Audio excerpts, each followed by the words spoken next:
민수기 35장과 36장입니다. 여리고 건너편 요단강가 모압 평야에서 주님께서 모세에게 말씀하셨다.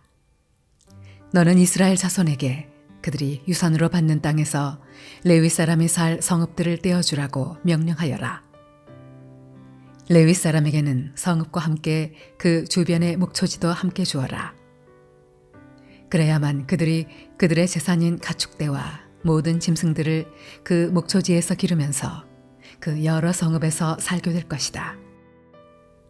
너희가 레위 사람에게 줄 성읍 둘레의 목초지의 범위는 각 성에 다같이 성벽 둘레로부터 2천자까지의 지역이어야 한다. 성을 중심으로 하여 성밖 동쪽으로 2천자, 남쪽으로 2천자, 서쪽으로 2천자, 북쪽으로 2천자씩을 재어라. 이것이 각 레위 사람의 성읍에 딸린 목초지이다. 너희가 레위 사람에게 줄 성읍들 가운데서 6은 도피성으로 만들어서 사람을 죽인 자가 그리로 도피할 수 있게 하고 이 밖에 별도로 레위 사람에게 42 성읍을 주어라. 너희는 레위 사람에게 모두 48 성읍과 거기에 딸린 목초지를 주어야 한다. 이스라엘 자손이 가지고 있는 땅을 떼어서 그것을 레위 사람에게 줄 때에는 각 지파들이 받은 몫의 비율대로 떼어내도록 하여라. 많이 가진 지파에서는 많은 성읍을 떼어내고 적게 가진 지파에서는 적게 떼어내어라. 주님께서 모세에게 말씀하셨다. 너는 이스라엘 자손에게 말하여라. 그들에게 다음과 같이 일러라. 너희가 앞으로 곧 요단강을 건너 가나안 땅에 들어가게 되거든 성읍들 가운데서 얼마를 도피성으로 정하여 실수로 사람을 죽게 한 자가 그곳으로 도피하게 하여라. 그 성읍들을 복수자를 피하는 도피처로 삼아서 사람을 죽게 한 자가 회중 앞에서 재판을 받기 전에 죽는 일이 없도록 하여야 한다. 너희가 레위 사람에게 줄 성읍들 가운데서 이들 6 성읍을 너희의 도피성으로 삼아라. 그 가운데 3 성읍은 요단강 동쪽에 두고 나머지 3 성읍은 가나안 땅에 두어 도피성이 되게 하여라. 이들 6 성읍은 이스라엘 자손은 물론이려니와 외국인이나 너희와 함께 사는 본토인이면 누구든지 실수로 사람을 죽게 한 자가 도피하는 곳이 될 것이다.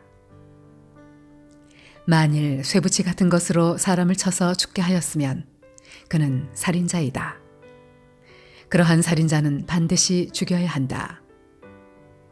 사람을 죽일 만한 돌을 들고 있다가 그것으로 사람을 쳐서 죽게 하였으면 그는 살인자이다.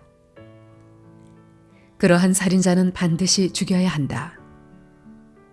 만일 사람을 죽일 만한 나무 연장을 들고 있다가 그것으로 사람을 쳐서 죽게 하였으면 그는 살인자이다. 그러한 살인자는 반드시 죽여야 한다. 이러한 경우에 그 살인자를 죽일 사람은 피해자의 피를 보복할 친족이다. 그는 그 살인자를 만나는 대로 죽일 수 있다. 미워하기 때문에 밀쳐서 죽게 하거나 몰래 숨어 있다가 무엇을 던져서 죽게 하거나 원한이 있어서 주먹으로 쳐서 사람을 죽게 하였으면 그는 살인자이다. 그러한 살인자는 반드시 죽여야 한다. 피를 보복할 친족은 어디서 그를 만나든지 그를 죽일 수 있다. 그러나 아무런 원한도 없이 사람을 밀치거나 몰래 숨어 있다가 무엇을 던지거나 한 것이 아니고 잘못 보고 굴린 돌이 사람에게 맞아 그를 죽게 하였으면 그 가해자가 피해자의 원수가 아니고 더욱이 그를 해칠 의사가 전혀 없었던 것이므로 회중은 이러한 규례에 따라서 그 가해자와 피를 보복할 친족 사이를 판단해야 한다. 회중은 그 살인 혐의를 받은 사람이 피를 보복할 피해자의 친족에게서 보복을 당하지 않도록 그 살인 혐의자를 그가 도피한 도피성으로 돌려보내야 한다. 그리고 그는 거룩한 기름을 부어 성직에 임명된 대제사장이 죽을 때까지 거기에 머물러야 한다. 도피성으로 피한 그 살인자가 도피성의 경계 밖으로 나갔을 때에 마침 피를 보복할 친적이 그를 알아보고 도피성의 경계 밖에서 죽였으면 그 친적에게는 아무런 살인죄도 적용되지 않는다. 살인자는 반드시 대제사장이 죽을 때까지 도피성에 머물러 있어야 하고 대제사장이 죽은 다음에야 비로소 자기 소유지가 있는 땅으로 돌아갈 수 있다. 위에서 말한 율례는 너희가 어디에 가서 살든지 자자손손 모든 세대에 적용되는 율례이다. 누구든지 사람을 죽인 사람은 살인자이므로 반드시 죽여야 한다. 그러나 거기에는 증인들이 있어야 한다. 오직 한 증인의 증언만으로는 어느 누구도 죽이지 못한다. 살인죄를 지었을 때에는 살인범에게서 속전을 받고 목숨을 살려주어서는 안 된다.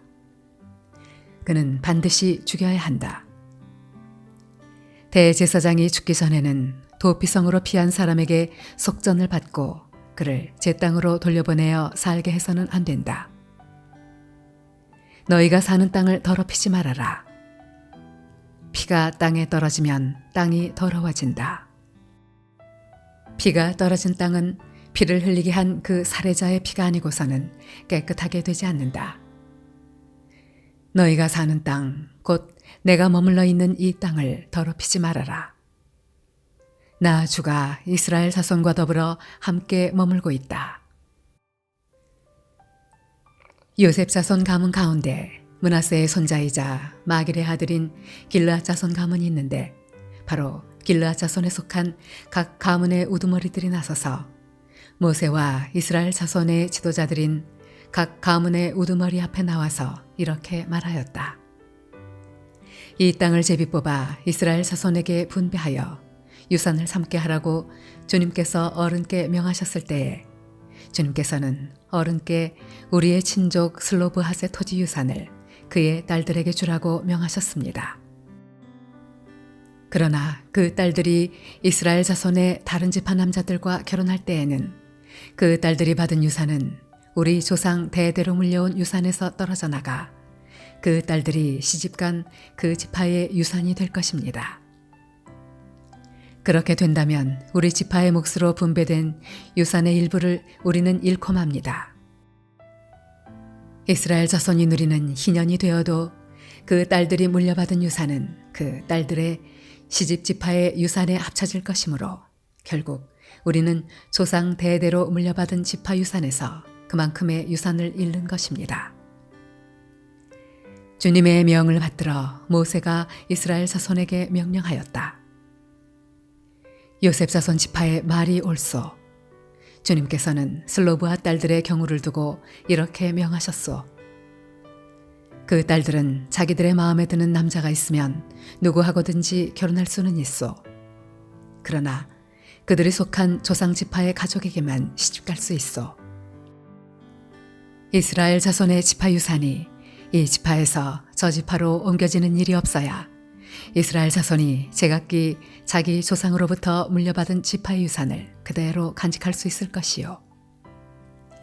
이스라엘 자손의 지파 가운데서 유산을 받은 딸들은 누구나 자기 조상 지파의 가족에게로 시집가야 하오. 그래야만 이스라엘 자손이 지파마다 조상으로부터 물려받은 유산을 간직할 수 있을 것이요. 지파의 유산이 한 지파에서 다른 지파로 옮겨지는 일이 없어야 이스라엘 자손 각 지파가 제각기 물려받은 유산을 그대로 간직할 수 있을 것이요. 그리하여 슬로브핫의 딸들은 주님께서 모세에게 명하신 대로 하였다. 슬로브핫의 딸들 곧 말라와 디르사와 호글라와 밀가와 노아는 모두 자기 사촌 오라버니들과 결혼하였다. 그 딸들이 모두 요셉의 아들인 므낫세 자손 가문과 결혼하였기 때문에 그들이 받은 유산은 자기 조상의 가문과 지파에 그대로 남아 있었다. 이것은 주님께서 여리고 건너편 요단강가 모압 평지에서 모세를 시켜 이스라엘 자손에게 말씀하신 명령과 규례이다.